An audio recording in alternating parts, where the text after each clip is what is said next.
الله الرحمن الرحيم إن الذين يكتمون ما أنزلنا من البينات والهدى، بے شک وہ لوگ جو ہماری نازل کی ہوئی واضح باتوں اور ہدایت کو چھپاتے ہیں، من بعد ما بیناہ للناس فی الکتاب، باوجود اس کے کہ ہم نے ان کو کتاب میں لوگوں کے لیے کھول کھول کر بیان کر دیا ہے، اولئک یلعنہم اللہ ویلعنہم اللاعنون، یہ وہ لوگ ہیں کہ جن پر اللہ لعنت کرتے ہیں اور ان پر دوسرے لعنت کرنے والے بھی لعنت کرتے ہیں۔ یہ آیت بنیادی طور پر یہود کے بارے میں نازل ہوئی ہے کہ وہ ہدایت کی باتوں کو چھپاتے تھے اور ان کو کھول کر بیان نہیں کرتے تھے۔ چونکہ یہ کتاب اس امت مسلمہ کی ہدایت کے لیے اتاری گئی ہے، اس لیے گزشتہ امتوں کا تذکرہ کر کے اصل میں اسی امت کی رہنمائی مقصود ہے۔ تو جو حق کی باتیں ہیں اللہ رب العزت نے ان کو بیان کر دیا ہے، تو ایسی باتوں کو اگر انسان صحیح طور پر جانتا ہو اور بیان کرنے کا موقع ہو اور پھر بھی کسی مصلحت کی وجہ سے، ڈر خوف کی وجہ سے بیان نہ کرے تو یہ سخت وعید کی چیز ہے۔ آپ ان الفاظ میں غور کریں گے تو اس میں دونوں پہلو واضح ہیں کہ جس چیز کا پتہ نہیں ہے اس کے بارے میں بھی انسان کو بولنا نہیں چاہیے، خاموشی کی کوشش کرنی چاہیے، اور جس چیز کا پتہ ہے اس میں خاموش نہیں رہنا چاہیے، اس کو بیان کرنے کی کوشش کرنی چاہیے، بشرطے کہ موقع اس کی اجازت دیتا ہو اور بیان کرنا مناسب ہو۔ حضرت علی رضی اللہ تعالی عنہ کا مقولہ ہے، وہ ارشاد فرماتے ہیں کہ عام لوگوں کے سامنے ایسی احادیث اور ایسی باتیں نہیں بیان کرنی چاہیے کہ جن کی وجہ سے وہ غلط فہمیوں میں مبتلا ہوں۔ ان کی ذہنی سطح کا اور ماحول کا اور موقع محل کا لحاظ رکھ کے بات کرنی چاہیے۔ کیا تم یہ چاہتے ہو کہ لوگ اللہ اور اس کے رسول کی تکذیب کریں؟ تو ظاہر ہے کہ یہ کسی طور پر بھی کوئی بھی مسلمان مومن یہ بات نہیں چاہتا۔ تو خاص طور پر ہمارے مذہبی کاموں سے لگے ہوئے لوگوں کو اس چیز کا خیال کرنا بے حد ضروری ہے۔ جن سے گفتگو ہو رہی ہے ان کی ذہنی سطح کا خیال رکھتے ہوئے ایسی بات کرنی چاہیے کہ جو ان کے لیے مناسب اور مفید ہو، جو ان کی سمجھ سے اوپر کی ہو، اس کو بیان نہیں کرنا چاہیے۔ اور یہ بات اس لفظ سے معلوم ہو رہی ہے، ما بیناہ للناس فی الکتاب، کہ وہ باتیں جن کو ہم نے کھول کھول کر بیان کر دیا ہے۔ قرآن و حدیث کے کچھ احکام ایسے ہیں جن کو کھول کھول کر بیان کر دیا ہے، اس میں کسی طرح کا کوئی اختلاف رائے نہیں ہے، کوئی دوسری صورت نہیں ہے، تو ایسی باتوں کو کھول کر بیان کرنا چاہیے۔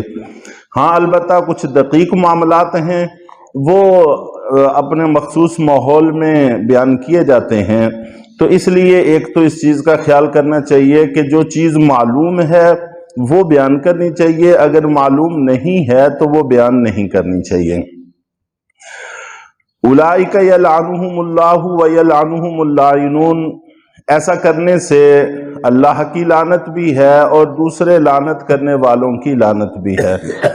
دوسرے لعنت کرنے والوں کی لعنت ایک حدیث سے معلوم ہوتی ہے کہ اللہ کے نبی صلی اللہ علیہ وسلم کے سامنے سے ایک جنازہ گزارا گیا۔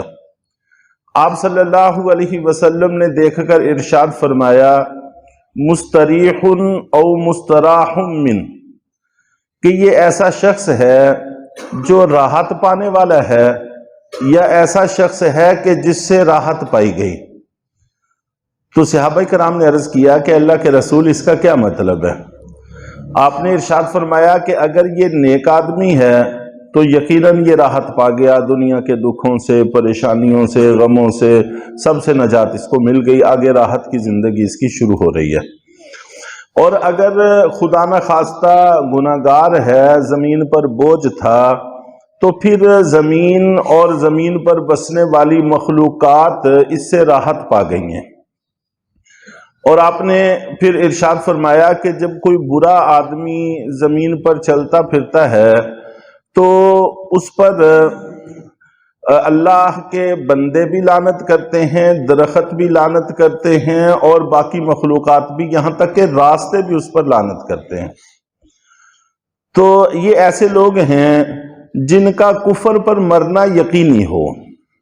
چنانچہ لعنت کا مطلب ہے کہ ایسی جگہ پر رہے کہ جو اللہ کی رحمت سے دور ہے اور اللہ کے غصے کا مرکز ہے، اور وہ یقیناً جہنم ہے۔ تو لعنت کا لفظ، پھٹکار کا لفظ اور اس سے ملتے جلتے جو الفاظ ہیں، اس کا مطلب یہ ہے کہ جہنمی ہونے کی بد دعا دی جا رہی ہے۔ اور ایک مسلمان کے بارے میں کچھ نہیں کہہ سکتے، چاہے وہ کتنا ہی گناہگار ہو، کہ اس کی کون سی ادا اللہ کو پسند آ جائے اور اللہ اس کی مغفرت کر دے۔